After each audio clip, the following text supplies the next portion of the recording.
আজ আমরা বিশেষভাবে সৌভাগ্যবান এবং সম্মানিত যে বাংলাদেশের তিনবারের নির্বাচিত প্রধানমন্ত্রী বীর মুক্তিযোদ্ধা শহীদ রাষ্ট্রপতি জিয়াউর রহমানের স্ত্রী বেগম খালেদা জিয়া আজ এখানে আমাদের মধ্যে উপস্থিত আছেন। এই সশস্ত্র বাহিনী দিবসকে উপলক্ষ করে বাংলাদেশের সবাইকে সবার পক্ষ থেকে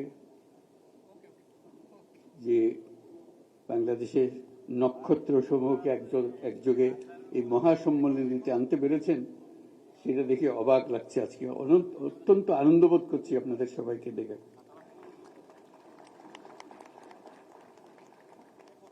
আর যে নক্ষত্ররা এখানে শরিক হতে পারেন নাই, জায়গার অভাবে জায়গা দিতে পারেন নাই, তাদের কাছে দুঃখ প্রকাশ করছে। এবং যে নক্ষত্র সারা বাংলাদেশে ছড়িয়ে আছে তাদেরকে এখানে সবার পক্ষ থেকে আমরা সালাম জানাচ্ছি।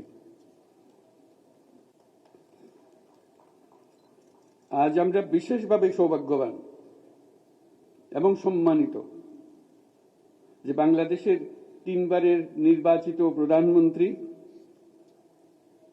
বীর মুক্তিযোদ্ধা শহীদ রাষ্ট্রপতি জিয়াউর রহমানের স্ত্রী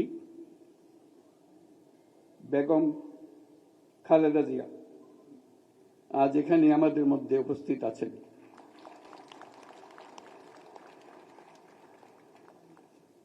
এক যুগ ধরে তিনি এই মহাসম্মেলনীতে অংশগ্রহণ করার সুযোগ পান নাই, আজকে সুযোগ পেয়েছেন। আমরা সবাই আনন্দিত এবং গর্বিত যে আমরা এই সুযোগ দিতে পেরেছি আপনাকে।